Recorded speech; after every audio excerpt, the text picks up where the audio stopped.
Hello and welcome back to Web Design for Small Business. In this video, part 6, Images and Color, we're going to be going over how to take your company logo and use that to create an icon file for the website, as well as extracting the colors from it to be used in the color theme for the site. Now, before we can go any further, the main thing is you're going to need to have a company logo already. If you don't have one, get one, then come back. It is absolutely essential that you have some kind of solid logo, if not completely created, at least in concept. Branding your company is highly, highly important for the success of any business, and that's something that you really should have considered before you even created the company. So going forward, I'm going to assume that you have a logo. That said, there's going to be two basic types of logos that you might have. The first is your traditional, I'm going to refer to it as a squared logo, basically something that is either some form of traditional shape that has a similar height and width. So basically it would fit fairly well into a square. The other type is going to be the banner type, something where either your height or your width is significantly larger than the other, giving it a much more rectangular shape.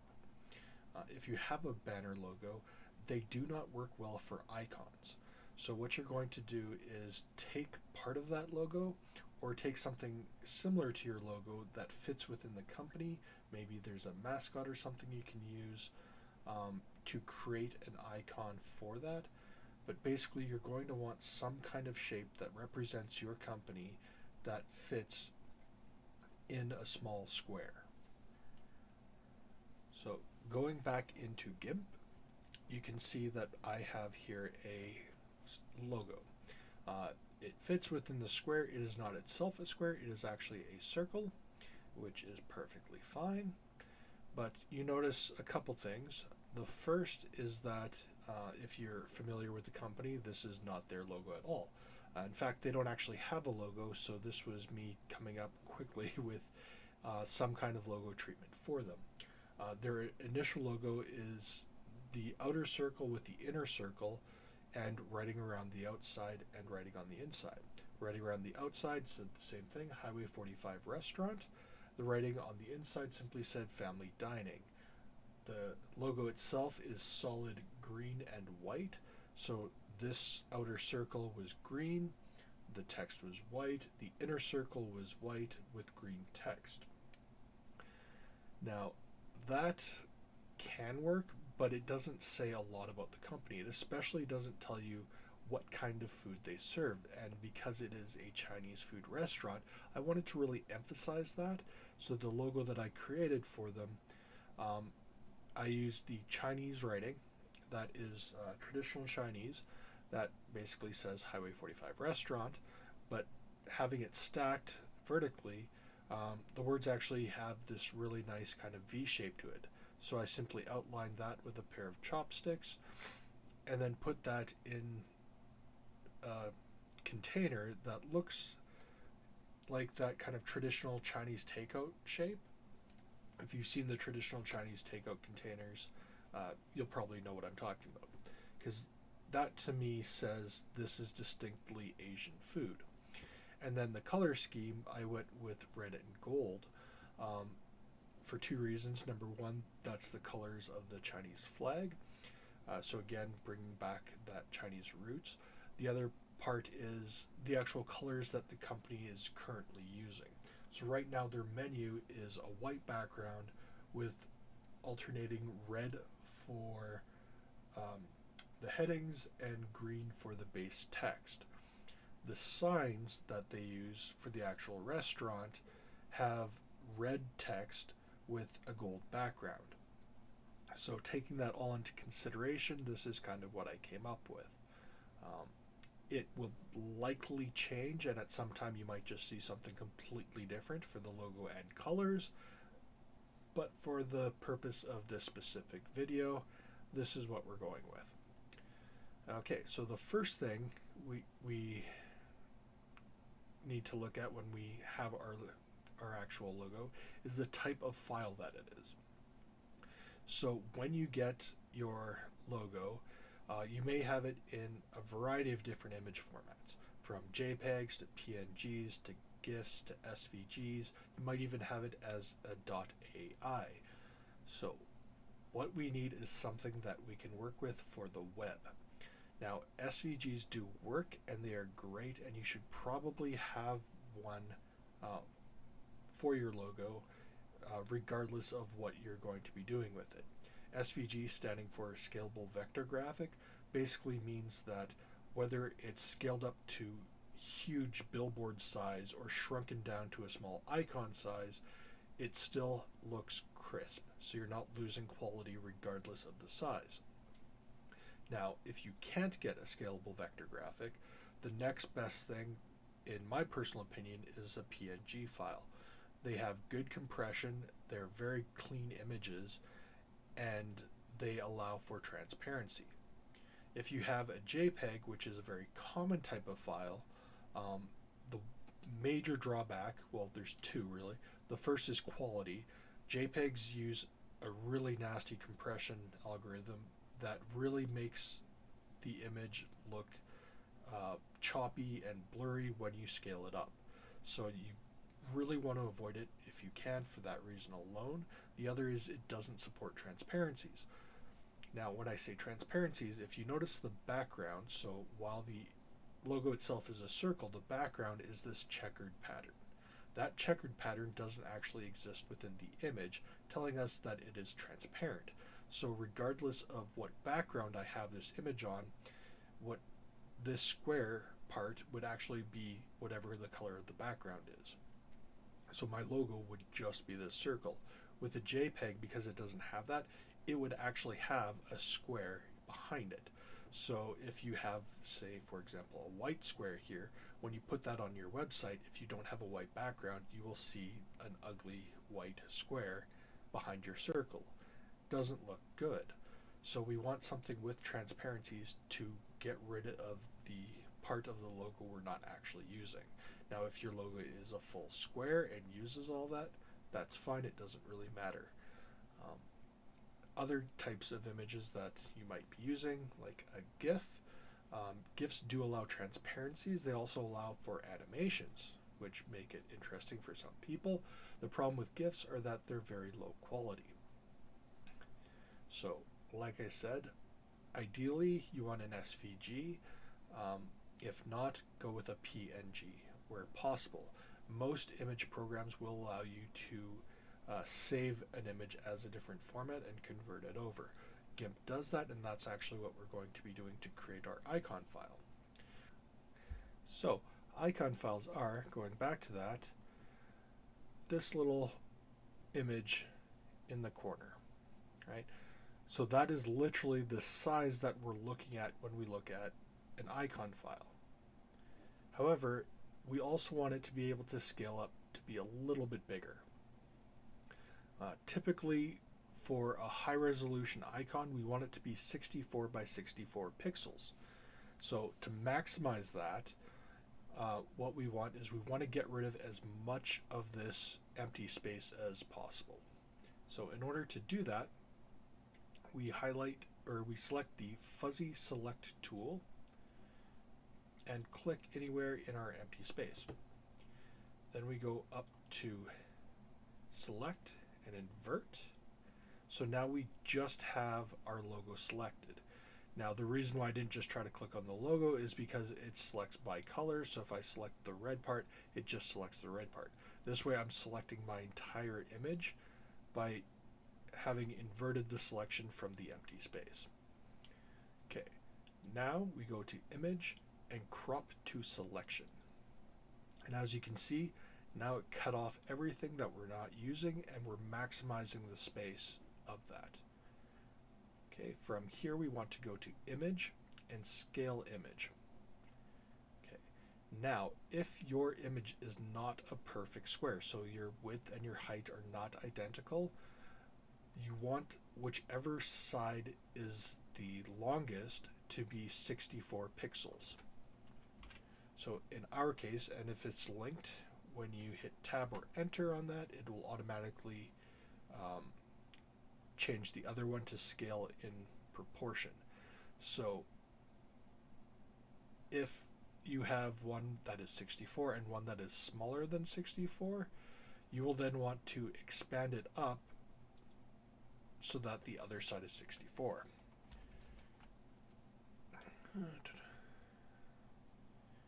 I honestly have no idea how to zoom in using this program. There we go, Shift plus and minus. So you see, when I zoom in on that, that actually looks absolutely atrocious.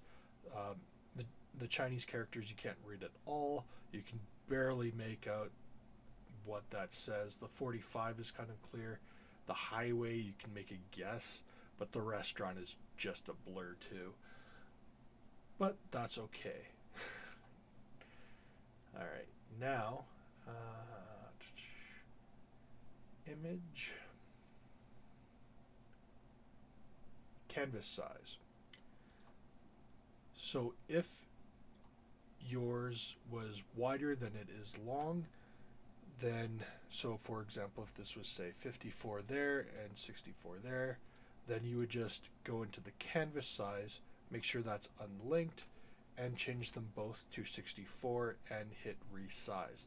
And that would give you extra blank space on the top and bottom evenly, hopefully, unless you added an offset, in which case it might be higher one way or the other. But that's how you would get that to create that square. And basically all that does is enforce that it centers it where you want it to be. Okay, so once we have that scaled down there. Oh, you're going to do that to me, are you? Okay, well, Shift plus zooms in, Shift minus does not zoom out, which is very unfortunate. Sorry, I don't use GIMP a lot. I do use Photoshop because I've been using it for so long. I'm just that much more used to it. But regardless, it doesn't really matter. Going to File and Export As. Okay. So you see my image was called highway 45-logo.png. And click on the Select File Type by extension at the very bottom there, and then scroll through this list until you see Microsoft Windows icon. And under extensions, it'll say ICO. Okay. Now, under the name at the top here, we're going to change that to FAVICON, favicon.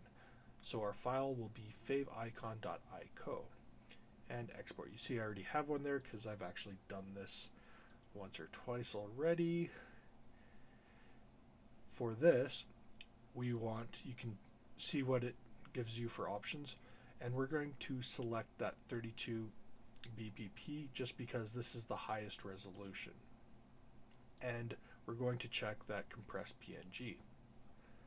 Large icons and compression are not supported by all programs.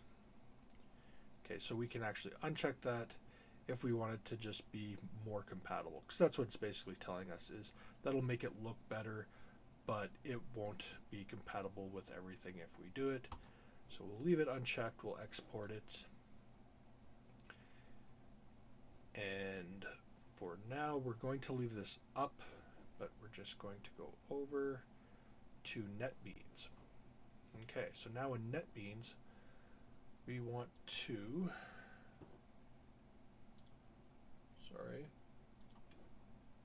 pull up our window that has our file in it. So in here we should have the favicon.ico, and you see the actual icon for it is the image. And we want to click on that, and we're going to drag it into that source files folder. You can also kind of drag it in here, but you have to get that blue line where it's between the two.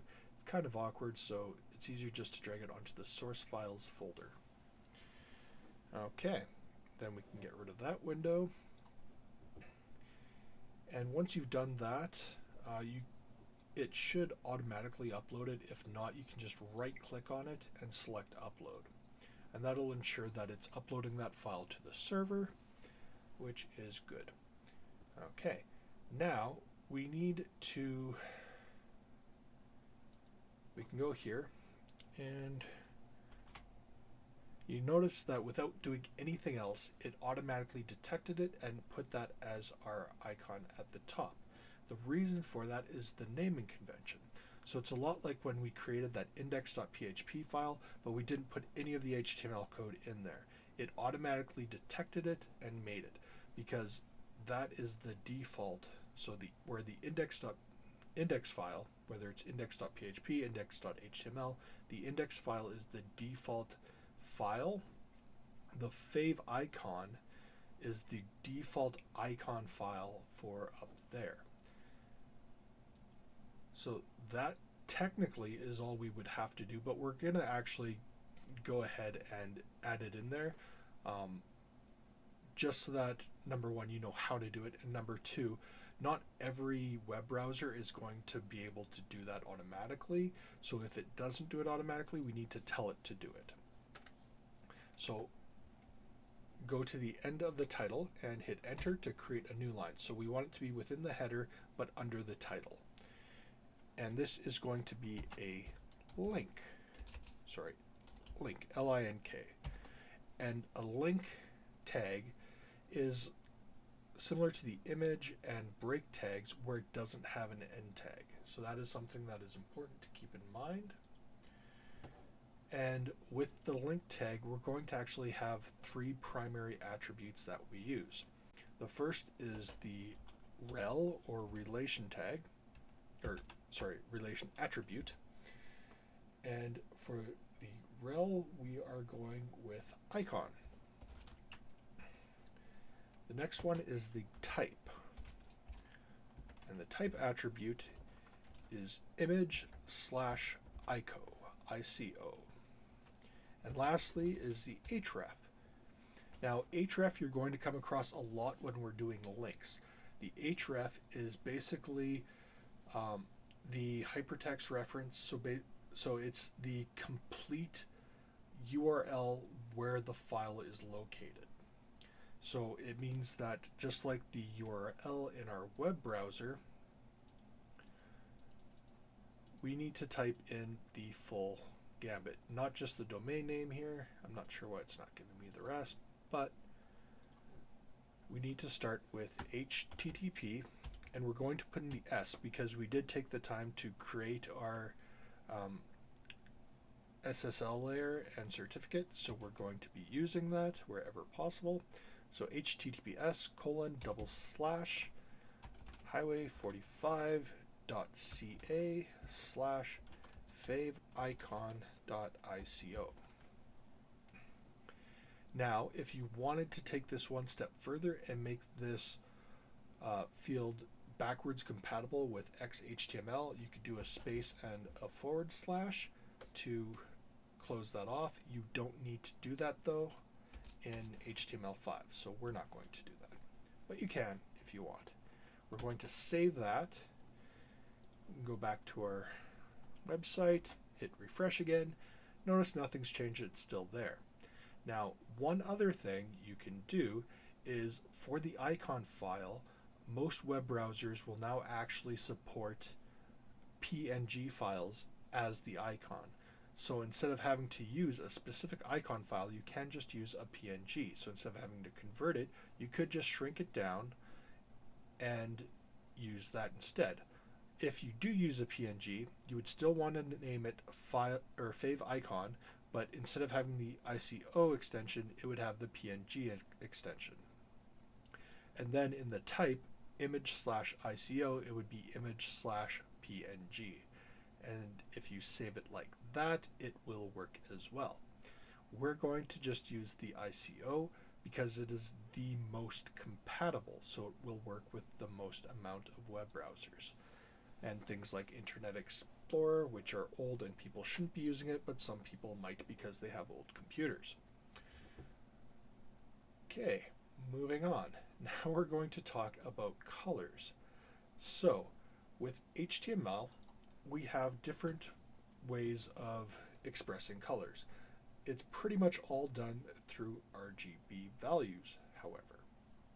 So when you have RGB values, basically you're looking at three sets of numbers. One represents the green, red, and blue. Sorry, red, green, and blue in that order. So the first way is the hexadecimal value. If we go to Google and you can type in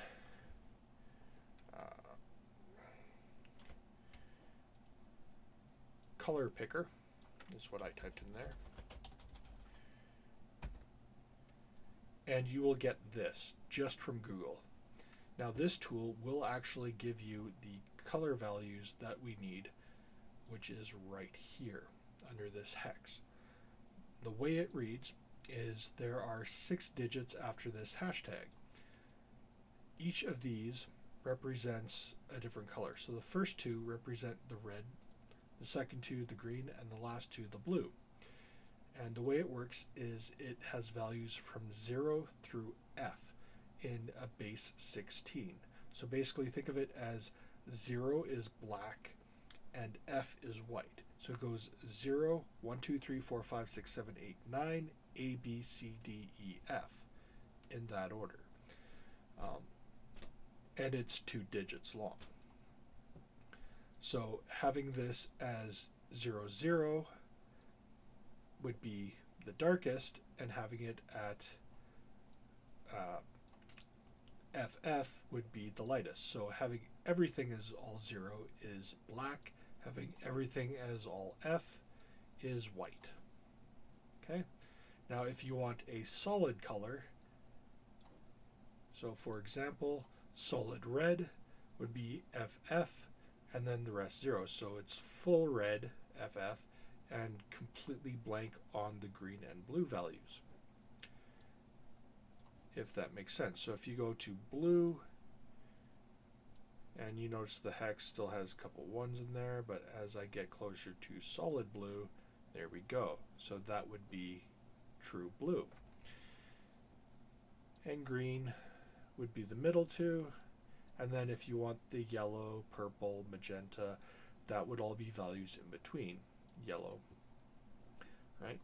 So basically any color within the spectrum you can get somehow with any combination of these. The other way to write it is using the RGB values, which are over here, and the way that they work is it's the exact same thing, except they break apart each number with commas. So this is your R, this is your green, this is your blue, and it's a simple value of 0 through 255, giving you 256 variations of each. Same thing, just written differently. This way obviously takes up more physical character space than this, but they will produce the same colors. The advantage to using the RGB system is that you can also include an alpha channel. So it would be RGBA, where you would have a 4th number that is 0 through 1. Basically any decimal number, so 0.1 for example would be 10%, and that is the alpha channel or the transparency. So you can make the color transparent or semi-transparent and actually bleed through the image. A good example of where you would use that would be on the background of a drop-down menu. So when you highlight a drop-down menu, it comes down, the background is semi-transparent, so you can still see any images or text behind it, but it still creates some kind of solid thing, so you can see that it is indeed a menu that's being pulled down, and it helps highlight the text that's over top of it while not detracting from the stuff behind it. Sounds complicated, but it works, and we'll get more into that as we get into the more advanced coding. Just know for now that those are the 2 different ways that we can get colors. So going back now into GIMP, if we have a logo and we want to use a color in here, we need to know what these colors are. Any image editor you use will likely have some kind of eyedropper tool, or in this case it's called the color picker tool, but it has the icon of an eyedropper. And Selecting that, clicking on the color will actually make your foreground color that color. You can then click on that and it brings up this. So it has the color here and it gives you a couple things. So here, the HTML notation, that is our hex value, CC9900. So if I put a pound in front of that and enter that, that will be the color. Now, if you look up here, it has RGB values, and those I could also use, RG and B, to create that color. I can do the same for the red. 46.7, 0, and 0. Or 770000 would also create that color. Okay, so that's the color, or the color picker, and a way of pulling the colors you use in your logo out of your logo. Don't need GIMP for anything else today, so I'm just going to close that and go back to our website. Okay, and back into NetBeans. So now what we want to do is we want to create colors for our website. Now, because of the colors that we have in our specific example, I'm going to use a combination of a light kind of pastel green for the background to keep that green in there. And as I mentioned before, I don't like solid white colors, but nothing in their current usage really contributes for me to use a dark background, so I'm not going to. I'm not going to try to force that. If you can do it naturally, that's great. In this case, I'm not going to bother, but I don't want to use white either, so I'm going to use a soft pastel color. So I'm going to use the soft green, and then I'm going to use a combination of reds and golds for the different menus and boxes, as well as the headings. For the base text itself, I'm just going to use a black color. Okay, so black is by default the main color, so we don't need to do anything there. Sorry, if you don't have these two divs here, I may have created that in this video and forgotten about it when I went and reset stuff. So if you don't have these two divs, just add them now. Basically within the body tag and within this H1, create a div. That will be serving as our kind of main title area. Click in that first div and we're going to create a style attribute. Now within the style, we are going to type in a background color. Note that color is spelt the American way without the U. And then a colon, which is dot over dot, and pound, and then the color that we want for our background. In this case, I am going to use CCFFCC. Now, note that you can use either, so when it comes to using the combination of letters and numbers for the colors, you can use either lowercase or uppercase letters. It won't make a difference. A lowercase a and a capital A are registered as the same thing when it comes to colors. I do recommend you choose one and stick with it, just so that it's consistent throughout your coding. It doesn't matter which one you choose, however. Okay, so that's the color I'm going to use. You're going to notice a lot that I like to use double characters a lot. It's something that was once noted as web safe colors. Basically, back in the 90s and early thousands, when people were designing websites, computer monitors didn't always support 32-bit color. And in those cases, if you had some fancy color in between, the website would actually render it as one of a smaller selection of colors that went through basically the double characters of 0, 3, 6, 9, C, or F. And I just kind of bleed that over into today and tend to favor those specific colors in my themes. You don't have to. You can use whatever colors you want. It really doesn't matter in this day and age. Um, but to keep it simple and so that I have an easier time remembering them, I kind of still follow that same pattern. But it is deprecated and you don't need to worry about it. Okay, so I set the background color to that, and I'm going to then hit a semicolon, the dot over comma, and then I'm going to enter another one. So basically, you have the attribute, and normally like here, we just type in one thing, but we want to have multiple different keys and value pairs. So you separate them with a colon. So this is the key, that is the value for the key, and then the next one we separate by a semicolon. And we're just going to type in color, colon, and this one is going to be red. Okay, and I'm going to hit save, and now when we go to our website and hit refresh, you will note that I now have a green bar across and the text is colored red. Now, if you're wondering why just this bar is green, that has to do with the way that our div is set up.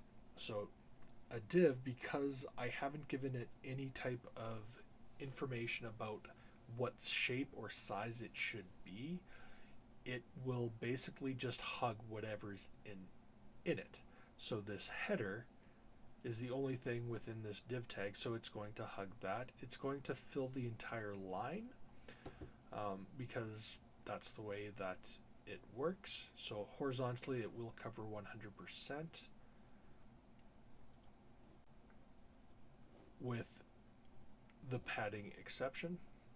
So there is a gap on either side that it's not covering because that is default, but otherwise it covers all that and from top to bottom of that line. So if you notice when I highlight this, everything that is highlighted, that break there, that's from the start of that highlight. So this is basically that H1 tag, that's the space it creates to put the text in. And it's filling all of that with those two colors. Now, if I want the entire thing to have that color, what I want to do is remove that from this div. So I'm going to hit Control X for cut, go to the body and Control Control V to paste, and then Control S to save. So now instead of having it within that div, it's in the main body. So now when I go back here and I hit refresh, Control R, you now see the entire page is that green and our text is still that red. Now this would apply to basically any text, but we don't want all of our text to be that color. We just want this text to be that color. Now I remove that semicolon there. That semicolon only needs to be there to separate multiple ones. So if you only have one, I guess, sub attribute, you don't need to have the semicolon in there. If you leave it in, it will not do anything different. It works with or without it, but to save on space, if there's ever something you don't need, it's always a good idea to not have it. So in here, we're going to add that color. Whoop. I'll just retype it.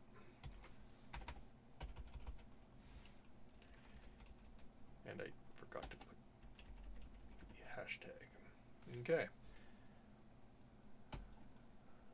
There we go. Refresh. Looks the exact same still. Okay. But if I add a paragraph below this,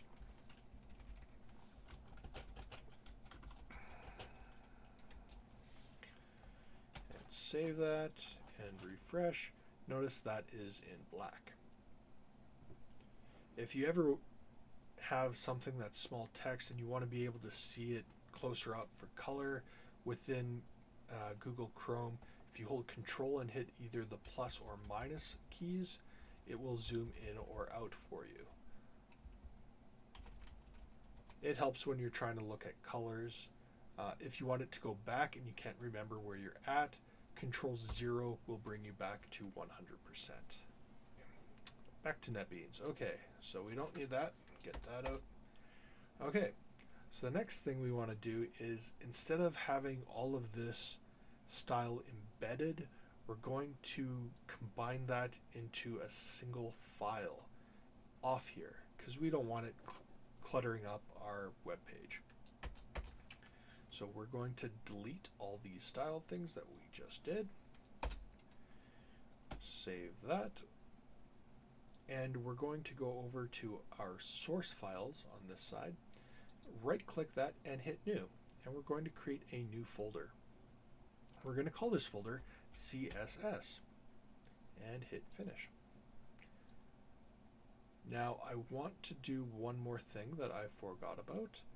When we were setting up NetBeans, if you notice, this has a bunch of spaces where we're supposed to have tabs.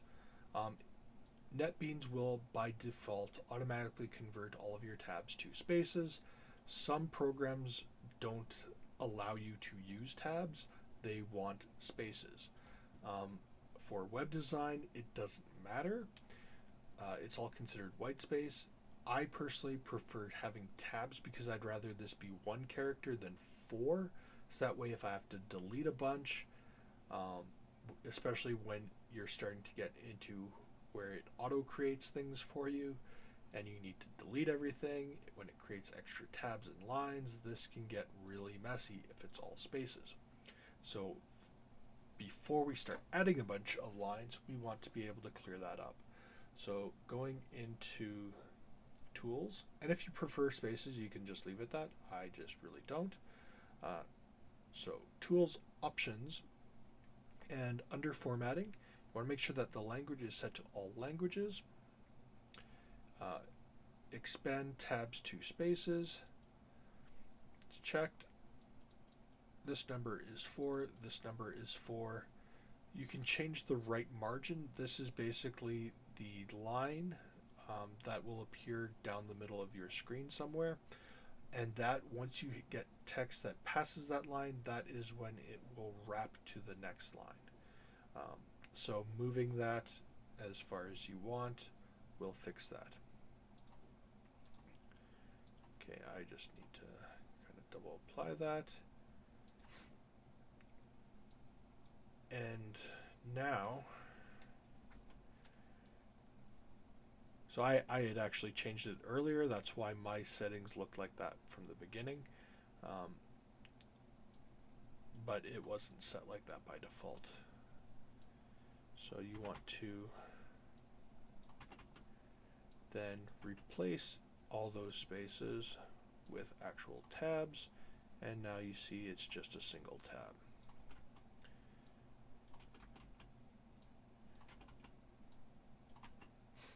Alright, I'm going to save that again. Okay, now we created this CSS folder and there's nothing in it.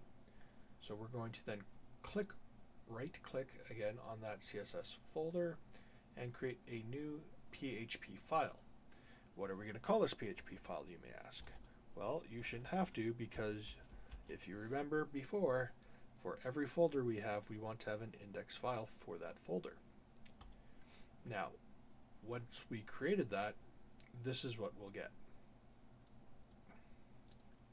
So we have a page, we have two parts to it. First, we have the lesson sign question mark PHP. Then we have this / asterisk, bunch of stuff, and it's grayed out, that is orange.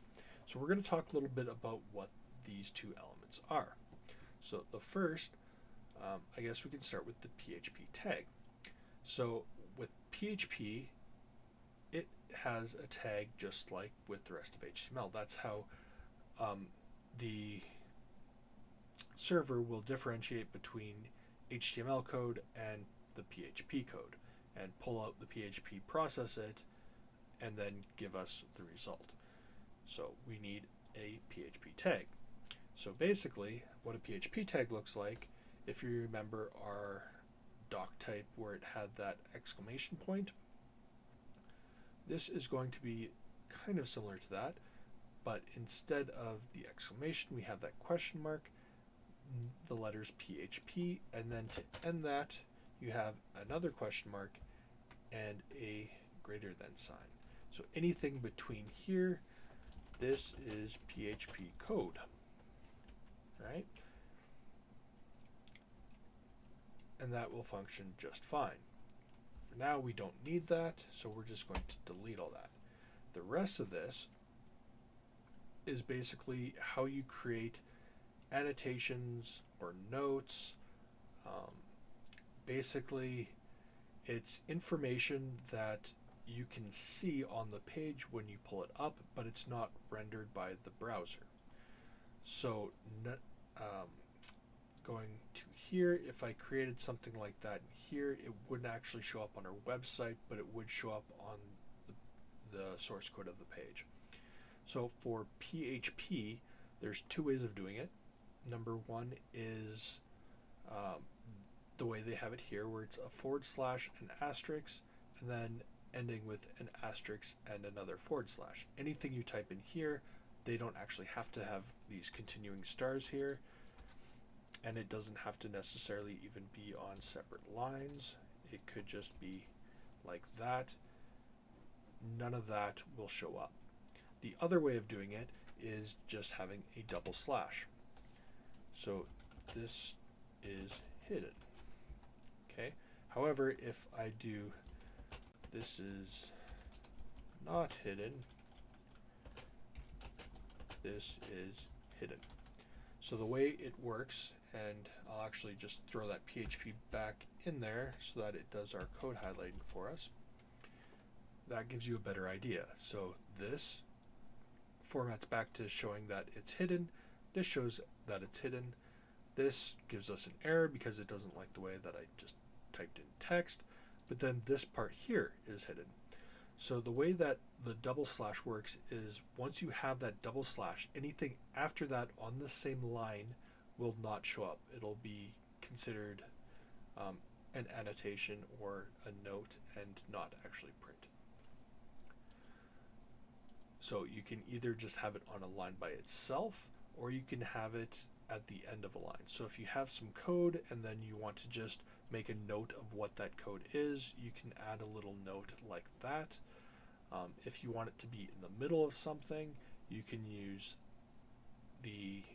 basically it's the same as the /, but you're doing it in the middle instead of at the end, and you're doing that by adding 2 asterisks and then putting it between in there. So same thing. And now you note when I do that, then this part actually becomes, because it, while being after, is not inside that. So a little complicated. However, for HTML, it's actually slightly different.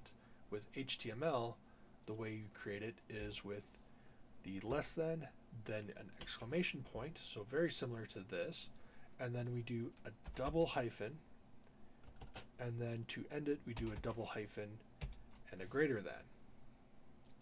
And this is an HTML annotation. So I can do title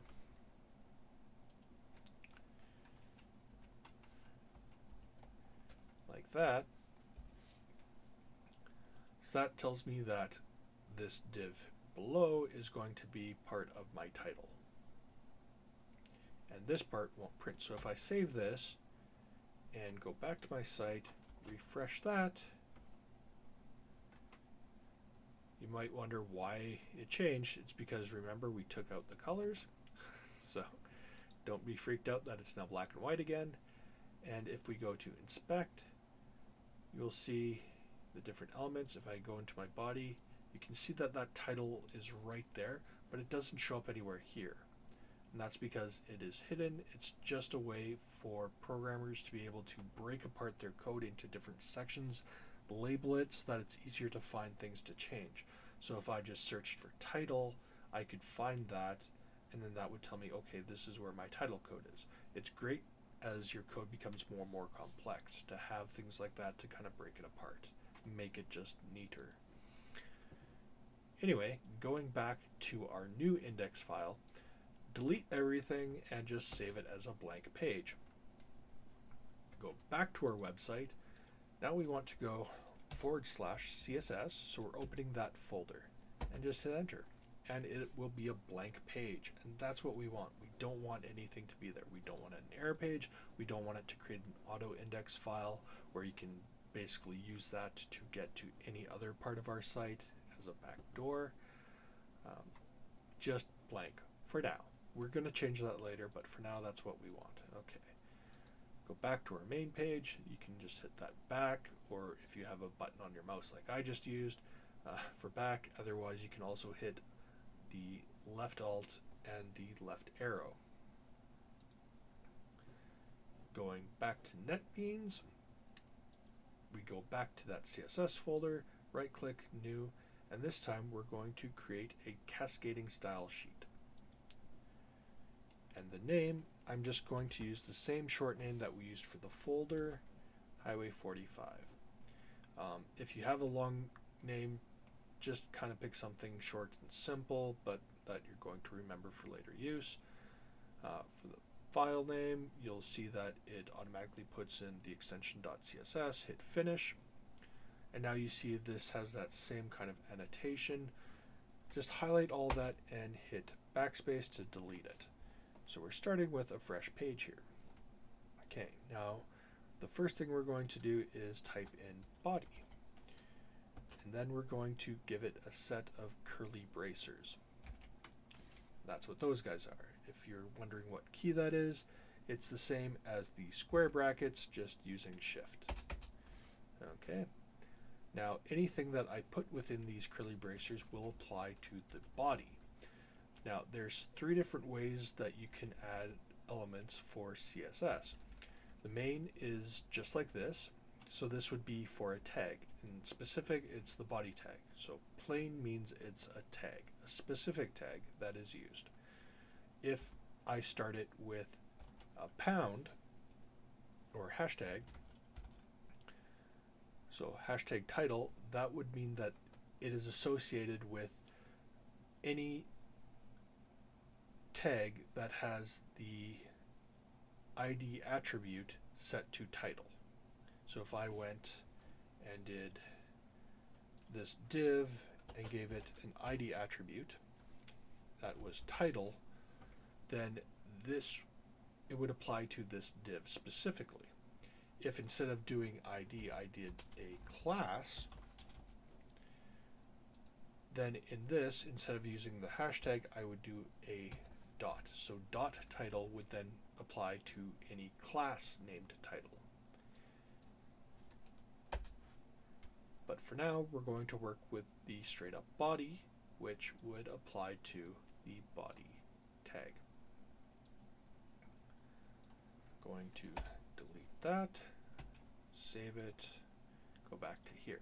Okay, so now, just like the other languages that we talked about, HTML, PHP, JavaScript, CSS doesn't take white space into consideration.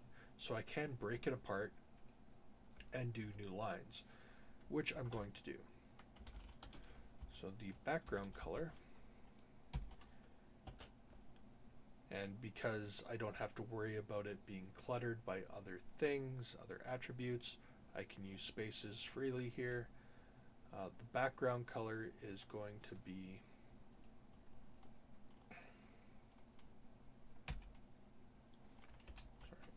pound.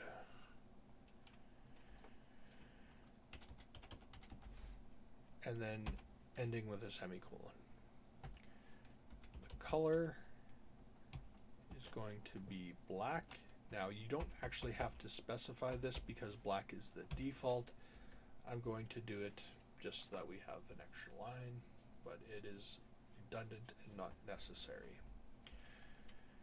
Now after the body, now you can do it directly after, or you can leave a space as a gap. I like to leave a space and kind of just make it a little bit neater. We're going to do H1. So this is our header, and we're going to do color, and the color for this, we're going to do our red. And I'm going to do another thing, which is font weight. Bold. So if you want something to be bold, the way you do it is with font weight. Font weight can be normal, bold, or bolder. If you want it to be italic, you would do font style italic. However, I don't want this to be italic. So I'm going to delete that. I'm going to save this. So now when I go back here and I hit refresh, it doesn't do anything. And do we know why? Because our index page doesn't know that we are using this. So we need to create another link. So it can go above or below the icon file. It doesn't really matter. I'll put it below. Link. And again, we have a rel attribute. And this one is going to be style sheet. Again, we have a type. And in this one, the type is going to be text / CSS. And then an href, which https://hwy45.ca/css, because we put it in a folder, and then highway45.css, and save that. Now go back to our page, refresh it, and boom, there are our colors. Okay. Now you may have noticed that it doesn't really look any much bolder, and that could be just because the default for header 1 is that it makes it bold by default. Okay, so I'm actually going to leave it here for this video. I think that's been enough for one video. In the next video, what we're going to do is we're going to cover using 2 different frameworks to make our lives a little bit easier. We're going to be covering jQuery and Bootstrap, and we're going to be incorporating those into our website to help us create these style sheets without having to type everything in manually, and have something as a bit of a start to go with. So in the next video, that's what we'll be going over. So I will see you in that next video.